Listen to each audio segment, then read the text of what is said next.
اپنے ایمان کی آب یاری کرے، اپنے ایمان کی آب یاری کرے، دل پہ اللہ کا خوف طاری کرے۔ السلام علیکم ورحمۃ اللہ وبرکاتہ۔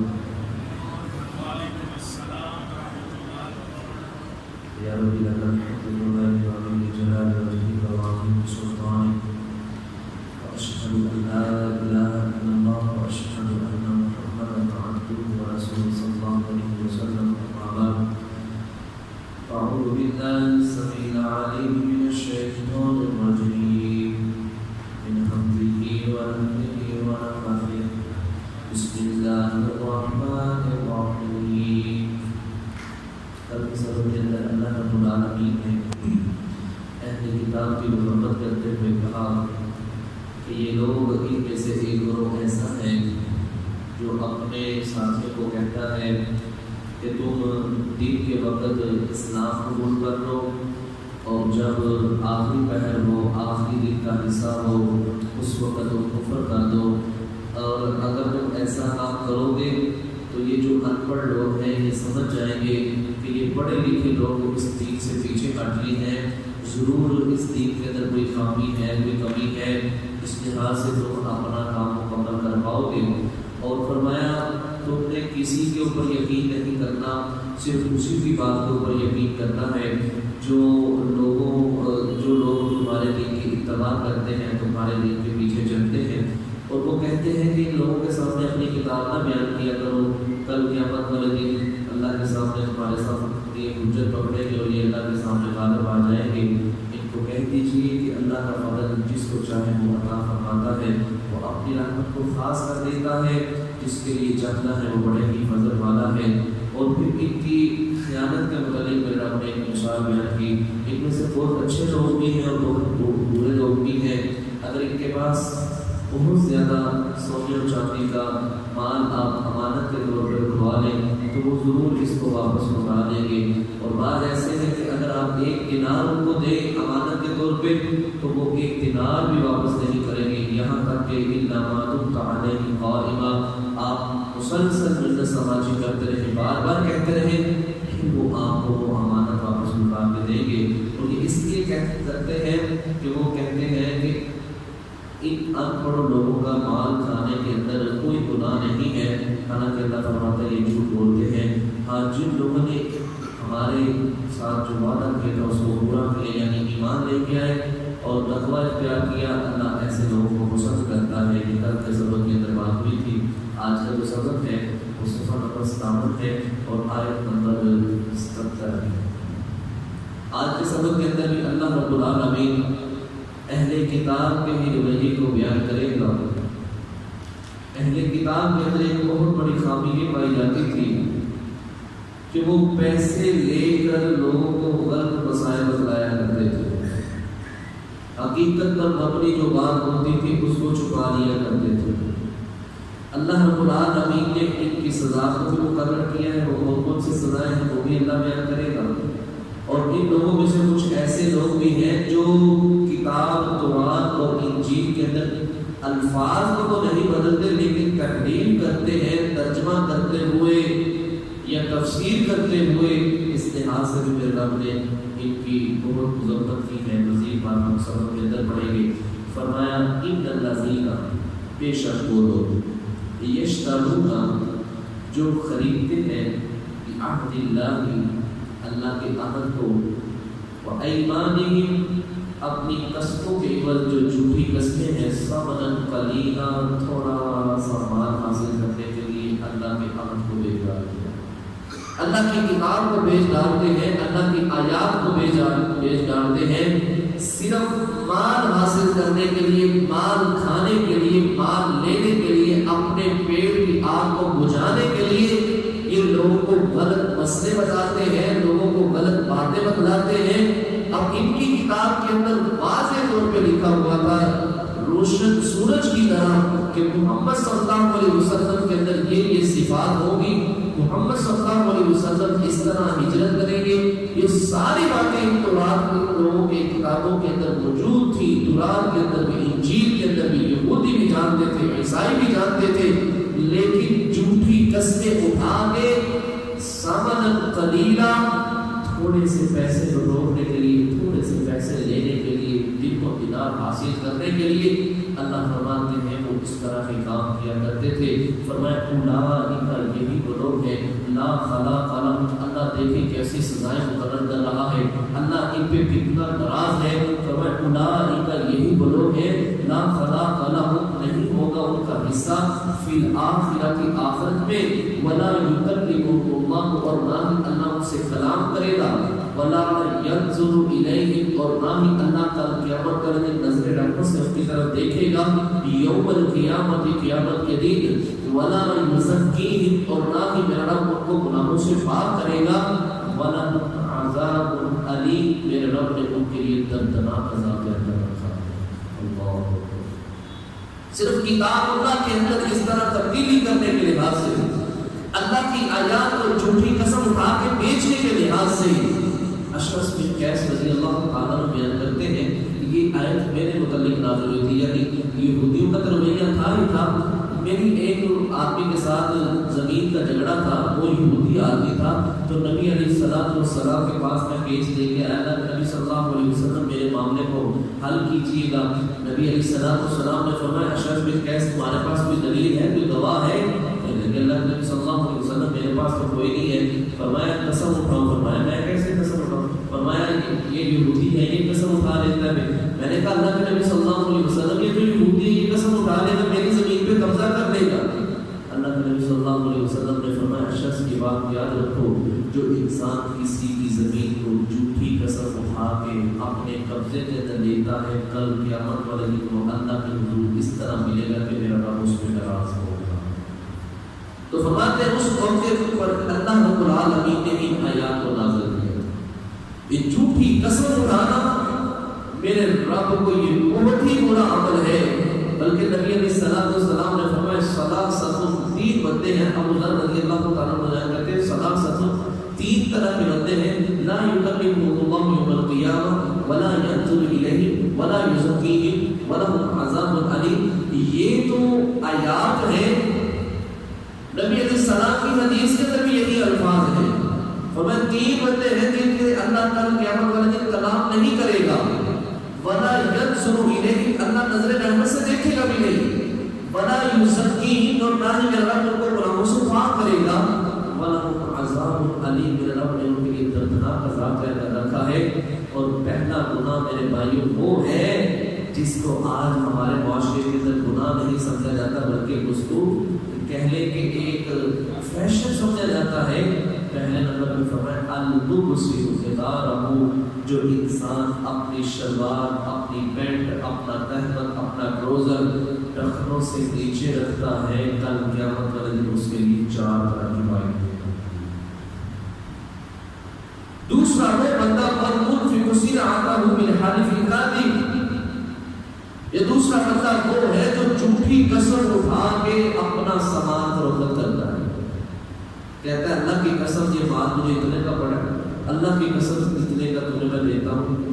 فرمایا یہ جھوٹی قسم اٹھا کے بیچتا ہے، اس بندے سے بھی اللہ کل قیامت والے دن کلام نہیں کرے گا، نہ اس کو گناہوں سے پاک کرے گا، نہ اس کی طرف نظر رحمت سے دیکھے گا، اللہ رب العالمین اس کو جنت میں داخل کرے گا، بلکہ اس کے لیے رب نے دردناک عذاب تیار کر رکھا ہے۔ اور ایک دوسری حدیث کے اندر اس کا مفہوم کچھ یوں ہے، جو بندہ جھوٹی بات کہہ کے اپنا سامان فروخت کر لیتا ہے، سامان تو فروخت ہو گیا، لیکن اللہ اس کے اندر سے برکت کو اٹھا لیتا ہے۔ وہ کس طرح؟ بات کو سمجھیے۔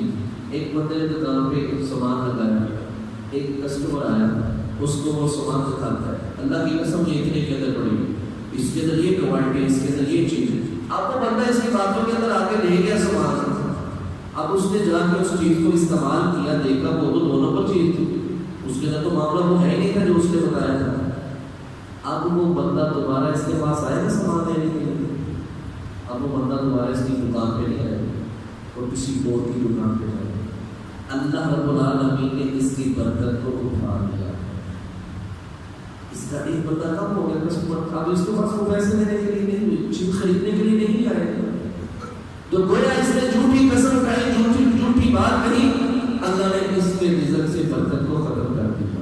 اور تیسرے نمبر پہ جو نبی اسلام نے فرمایا وہ ہے والمنان، جو کسی پہ احسان کرتا ہے، احسان جتلاتا ہے، اس کے ساتھ بھی 4 طرح کے معاملات کیے جائیں گے. تو یہ جو رویہ ہے جھوٹی قسم کھانا، جھوٹی گواہی دے. نبی اسلام وسلم ایک بتا میں بیٹھے ہوئے تھے، آپ صلی اللہ علیہ وسلم کہنے لگے اللہ نبی کو ایک بار گواہی، اور میرے صحابہ نے تمہیں بڑے گناہوں سے بڑے گناہ کا متعلق نہ بتلاؤں. صحابہ نے کہا کیوں نہیں کام بنا یا رسول اللہ صلی اللہ علیہ وسلم ضرور بتلائیے. نبی اسلام فرمانے لگے پہلا گناہ الاشراک باللہ، اللہ کے ساتھ شرک کرنا، یہ سب سے بڑا گناہ ہے. وعقوق الوالدین، اپنے والدین کی نافرمانی کرنا، یہ بہت بڑا گناہ ہے. صحابی فرماتے ہیں نبی اسلام کے ایک قدر میں بیٹھے تھے، آپ صلی اللہ علیہ وسلم سیدھے ہو کے بیٹھ گئے اور آپ صلی اللہ علیہ وسلم کا چہرہ متغیر ہو گیا، سرخ ہو گیا غصے کی وجہ سے. آپ صلی اللہ علیہ وسلم بار بار یہی کہہ رہے تھے الا قول الزور، الا شہادت الزور، الا قول الزور، الا شہادت الزور. صحابی فرماتے ہیں میرے دل کے اندر خواہش ہے کاش نبی صلی اللہ علیہ وسلم خاموش ہو جائے. آپ صلی اللہ علیہ وسلم اتنا بولتے جا رہے ہیں، فرمایا لوگوں خبردار، جھوٹی بات کہنا، جھوٹی گواہی دینا، یہ بھی قول الزور اکبر الکبائر میں سے ہے. آپ بیچارے لوگ کہتے چلے 500 روپیہ دے جس طرح کی مرضی قسم کروا دیں، کسی معاملے کا پتہ نہیں، جھوٹی قسم کروا دیں، جو مرضی کروا دیں. اتنی بڑی خرابی ہمارے معاشرے کے اندر ہے، حرام کا کھا رہا ہے، حرام کی کمائی ہے، نہ عبادت قبول اور نہ ہی دعا قبول، اور سب سے بدترین انسان یہ ہے. اللہ فرماتے ہیں انہوں نے یہ کام کیا ہے، ان کا آخرت میں کوئی حصہ نہیں ہوگا. اللہ کل قیامت والے دن سے کلام نہیں کرے گا، اللہ کل قیامت والے دن ان کی طرف نظر رحمت سے دیکھے گا نہیں، نہ ہی اللہ ان کے گناہوں کو پاک کرے گا. جب تک گناہ پاک اس وقت تک جنت میں داخلہ نہیں. وَلَهُمْ عَذَابٌ أَلِيمٌ، ان کے لیے میرے رب نے دردناک عذاب تیار رکھا ہے. العیاذ باللہ، اللہ ہم سب کو محفوظ فرمائے. دوسری بات فرمایا وَإِنَّ بِشَرٍ مِّنْهُمْ، ان اہل کتاب میں سے لَفَرِيقًا ایک گروہ ایسا ہے یلوون السنتهم، جو اپنی زبانوں کو روڑتے ہیں. اللہ اکبر، کتاب اللہ کو پڑھتے ہوئے ایسی تحریفیں کرتے ہیں، ایسے معاملات کرتے ہیں. فرمایا یلوون السنتهم بالکتاب، کتاب میں سے جب پڑھتے ہیں تو اپنی زبانوں کو موڑتے ہیں. لِتَحْسَبُوهُ، کس انداز کے اندر؟ فرمایا لِتَحْسَبُوهُ مِنَ الْكِتَابِ، تاکہ سننے والا یہ سمجھے کہ یہ کس میں سے ہے؟ کتاب میں سے ہے. وَمَا هُوَ مِنَ الْكِتَابِ، اللہ فرماتے ہیں وہ کتاب میں سے نہیں ہوتا. وَيَقُولُونَ، اور وہ کہتے ہیں هُوَ مِنْ عِنْدِ اللَّهِ، کہ اللہ کی طرف سے ہے. وَمَا هُوَ مِنْ عِنْدِ اللَّهِ، اور یہ اللہ کی طرف سے نہیں ہوتا. وَيَقُولُونَ، اور وہ کہتے ہیں عَلَى اللَّهِ، اللہ پر الْكَذِبَ، جھوٹ. وَهُمْ يَعْلَمُونَ، حالانکہ وہ اس بات سے بخوبی جانتے ہیں، ان کو پتہ ہے، ان کو علم ہے. جان بوجھ کے اس کتاب اللہ کے اندر تحریف کرتے ہیں. یہ بات یاد رکھیے کہ جتنی آسمانی کتابیں ہیں اللہ نے ان کو محفوظ رکھا ہے. اِنَّا نَحْنُ نَزَّلْنَا الذِّكْرَ وَإِنَّا لَهُ لَحَافِظُونَ، ہم نے ہی اس ذکر کو نازل کیا ہے اور ہم ہی اس کی حفاظت کرنے والے ہیں. تو پھر معاملہ کہاں خراب ہوتا ہے؟ قرآن وہی ہے، سورتیں وہی ہے، آیات وہی ہے، پھر اختلاف کس بات میں ہے؟ فرقہ کیوں بن گیا ہے؟ مسلک وائز ہمارے اندر اختلافات کیوں ہیں؟ اہل کتاب کے اندر یہ، ہمارے اندر تو 3-4 فرقے ہیں نا بھائی. عیسائیوں کے اندر تقریباً 80 سے زائد فرقے ہیں. ہمارے اندر صرف یہ 3-4 فرقے، یہ دیوبندی ہے، یہ بریلوی ہے، یہ اہل سنت ہے، یہ اہل حدیث ہے، یہ فلاں. انہوں نے جو بھی فرقے والا ہے ان کا، اس فرقے والے نے اپنی الگ سے بائبل رکھی ہے، اپنی الگ سے کتاب رکھی ہے. لیکن ہمارے معاشرے کے اندر یہ اختلافات کیسے پیدا ہو گئے؟ کتاب ایک ہے، پھر بھی معاملہ کیوں خراب ہو گیا؟ اصل میں معاملہ یہ ہے نہ حرف چینج ہوئے نہ لفظ چینج ہوئے. معاملہ جب تفسیر کی جاتی ہے وہاں پہ معاملہ خراب ہو جاتا ہے. وہاں پہ اپنی طرف سے باتیں ایڈ کی جاتی ہیں، اپنی طرف سے باتیں ساتھ شامل کی جاتی ہیں. یہ وسیلہ، یہ عمل، یہ کام یہ اہل کتاب کا تھا. لیکن آج اللہ معاف کرے یہ مسلمانوں کے اندر یہ چیز شامل ہو چکی ہے. میں ان چیزوں کا نام نہیں لینا چاہتا، اختلافی بات نہیں میں کرنا چاہتا، لیکن آپ بھائی بھی اس بات کو سمجھتے ہوں گے کہ جو چیز کتاب میں ہے ہی نہیں اور پھر اس کو کتاب اللہ کی طرف کہنا کہ اللہ کی کتاب کے اندر ہے، میں قرآن سے تمہیں ثابت کروا کے دیتا ہوں، میں قرآن سے تمہیں دکھاتا ہوں، یہ باتیں ایسی ہیں ثمنا قلیلا، صرف پیٹ بھرنے کے لیے، اپنے پیٹ کی آگ کو بجھانے کے لیے سب کچھ ہو سکتا ہے، لیکن قرآن و حدیث میں مبنی ایسا کوئی معاملہ نہیں جس سے پیٹ خراب ہو سکے۔ تو اس لیے ہمیں قرآن و حدیث کے اوپر ہی یقین کرنا چاہیے، رجوع کرنا چاہیے، اگر کوئی مسئلہ درپیش آئے تو ہمیں کتاب اللہ کو خود پڑھنا چاہیے ترجمے کے ساتھ۔ اصل مسئلہ یہ ہے کہ ہمارے مولویوں نے ہمیں قرآن کی طرف جانے نہیں دیا۔ پتہ کیا معاملہ ہے؟ اگر آپ خود قرآن پڑھنا چاہیں گے نہ قرآن نہیں پڑھنا، خود قرآن پڑھو گے گمراہ ہو جاؤ گے، استغفر اللہ، کہتے ہیں قرآن خود پڑھو گے گمراہ ہو جاؤ گے، تو بھائی جان کون پڑھے پھر قرآن؟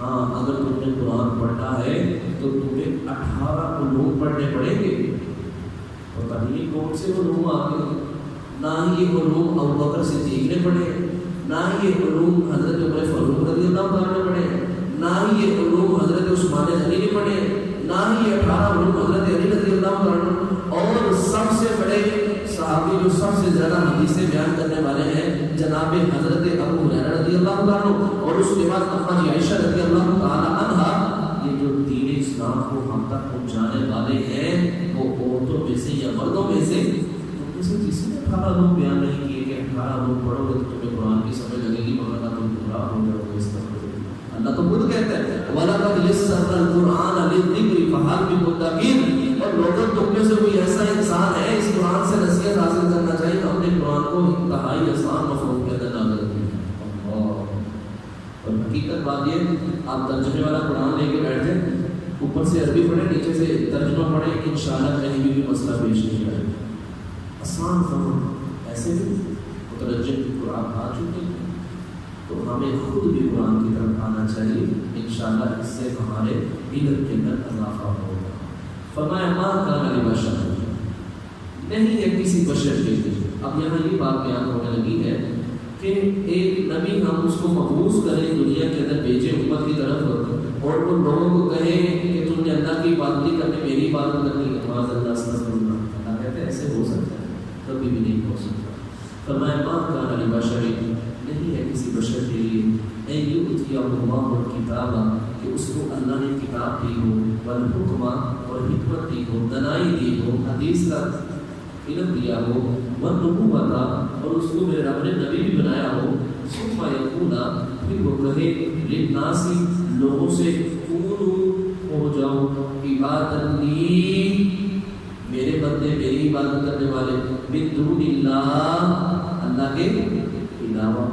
ایسا کوئی نبی بھی اس دنیا کے اندر نہیں آیا جس کو ہم نے کتاب بھی دی ہو، حکمت بھی دی ہو، اور پھر وہ نبی آ کے لوگوں کو کہے کہ تم میری عبادت کرو، میرے علاوہ کسی کی عبادت نہ کرو۔ اللہ فرماتے ہیں دوسرے مقام میں وَلَقَدْ بَعَثْنَا فِي كُلِّ أُمَّةٍ رَسُولًا أَنِ اعْبُدُوا اللَّهَ وَاجْتَنِبُوا الطَّاغُوتَ، ہم نے جتنے بھی نبی بھیجے تھے نا، جتنے بھی رسول پیغمبر بھیجے تھے، ہم نے سب کو ایک ہی بات کہی تھی کہ تم نے جا کے یہ کہنا ہے اللہ تعبدوا الا اللہ، جا کے تم نے یہ کہنا ہے کہ عبادت کرنی ہے تو کس کی کرنی ہے؟ اکیلے ایک اللہ کی کرنی ہے۔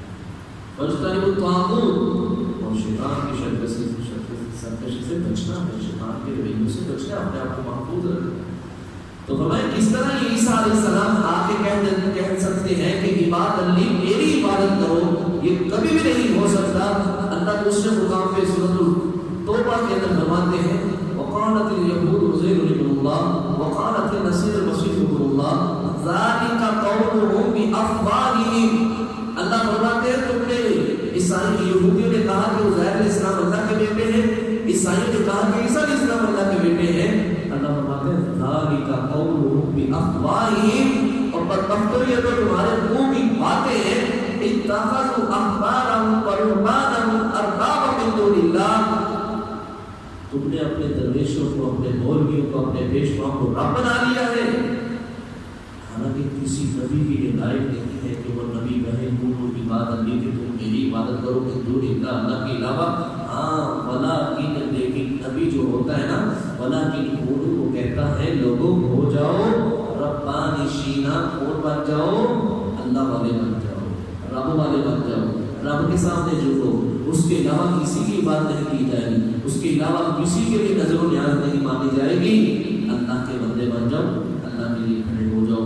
بما کنتم تعلمون الکتاب، جو تم نبی اللہ کی کتاب لوگوں کو سکھلاتے ہو، وبما کنتم تدرسون، اور وہ کتاب تم خود بھی پڑھتے ہو، لوگوں کو پڑھاتے بھی ہو، خود پڑھتے بھی ہو، وہ کس طرح لوگوں کو اس طرح کی بات کی دعوت دے سکتا ہے؟ آخری بات فرمایا ولا یأمرکم، اور نہیں وہ تمہیں حکم دے گا ان تتخذوا الملائکۃ، وہ اس بات کی بھی نبی دعوت نہیں دے گا کہ تم پکڑ لو الملائکۃ، فرشتوں کو، والنبیین، اور نبیوں کو، اربابا، رب نہ بنا لو۔ نبی کبھی نہیں کہے گا کہ فرشتے تمہارے رب ہیں، نبی کبھی نہیں کہے گا کہ نبی تمہارے رب ہے، فرشتے اللہ کے مخلوق ہیں، نبی اللہ کی طرف سے مبعوث کیے جاتے ہیں، یہ کبھی نہیں کہیں گے۔ اللہ اکبر۔ اس معاشرے کے اندر ایسے بھی لوگ ہیں جو سورج کی پوجا کرتے ہیں، کچھ ایسے بھی ہیں جو فرشتوں کی عبادت کرتے ہیں، کچھ ایسے بھی ہیں جو مورتی بنائی تھی انہوں نے بتایا تھا کہ عیسائیوں اور یہودیوں نے شام کے علاقے کے اندر محمد عائشہ رضی اللہ عنہ اور دیگر شرما رضی اللہ عنہ کی طرف ہجرت کے موقع پہ بھی انہوں نے دیکھا ان کے کلیسوں کے اندر ان کی مورتیاں لگی ہوئی تھی، تصویریں بنی ہوئی تھی، تو نبی اسلام سے بات کی اللہ کے رسول انہوں نے تصویریں لگائی ہیں اپنے عبادت خانے کے اندر، کیا مسئلہ ہے؟ تو فرمایا ان بدبختوں کے اندر اگر کوئی نیک بندہ فوت ہو جاتا تھا تو وہ اس کی تصویر بنا کے تو اس کی عبادت کرنا شروع کر دیتے۔ شیطان نے ایک عجیب کام چلایا تھا، وہ کیا؟ پہلے لوگ ہیں ان کا بڑا نیک بندہ تھا، وہ لوگ گزر گئے، آگے دوسری نسل آئی، لوگوں کے اندر چرچا تھا وہ فلاں بندہ، ہاں شیطان آتا کہتا چلو ان کی تصویریں بنا دو، یاد کی بات یاد کرتے رہنا، تمہیں تو پتہ چل گیا، بعد والوں کو تو پتہ چلنا ہے، اب یہ نسل گزری، تیسری نسل آئی، لگا تمہیں پتہ ہے یہ مورتی یہ جو تصویریں بنی ہیں ایسی بنی ہیں، تمہیں نہیں پتہ؟ نہیں پتا، اور تمہارے بڑے اس کی عبادت کیا کرتے تھے، لوگ یہ ادھر سے شرک شروع ہوا ہے اور آج تک یہ شرک جاری ہے۔ فرمایا نبی ہو اور وہ کبھی نہیں کہے گا انت تتخذوا الملائکۃ کہ تم فرشتوں کو پکڑ لو معبود، والنبیین اور نبیوں کو اربابا رب، ایامرکم، سادی سی بات ہے کہ وہ تمہیں حکم دے گا بالکفر، کفر کرنے کا، بعد اذ انتم مسلمون، بعد اس کے کہ تم مسلمان ہو جاؤ، جبکہ تم نے کلمہ پڑھ لیا ہے، اسلام کا قبول کر لیا، وہ تمہیں کس طرح کفر کی طرف جانے دے گا؟ یہ تھا میرے بھائی آج کا سبق، جس کے اندر اللہ رب العالمین نے اہل کتاب کے رویے کو بیان کیا کہ جھوٹی قسمیں اٹھا کے مال بولنا چاہتے ہیں، مال کمانا چاہتے ہیں، اللہ کی آیات کو چھپا دیتے ہیں، اللہ کی آیات سے لوگوں کو غافل کرنا چاہتے ہیں، اور اللہ ان کی سزا مقرر کرتا ہے، قیامت والے دن ان کے اوپر سخت دراز ہوگا، ان کے لیے جہنم کا عذاب ہے۔ اللہ سے دعا کیجیے اللہ رب العالمین ہم سب کو سچی بات کرنے کی توفیق عطا فرمائے، جو بھی اہل کتاب کے رویے ہیں اللہ ہم سب کو پہلو سے محفوظ فرمائے۔ سبحانک اللہم وبحمدک، اشہد ان لا الہ الا انت، استغفرک واتوب الیک۔ بیٹھیں جی، بھائیوں سے گزارش ہے وہ تشریف رکھیں، یہ بھائیوں کی طرف سے ضیافت ہے، دعا پڑھنے کا بھی یاد ہو جائے۔ اللہم، سارے بھائی اونچی آواز سے، اللہم بارک لہم فیما رزقتہم واغفر لہم وارحمہم، اللہم بارک لہم فیما رزقتہم واغفر لہم وارحمہم، اللہم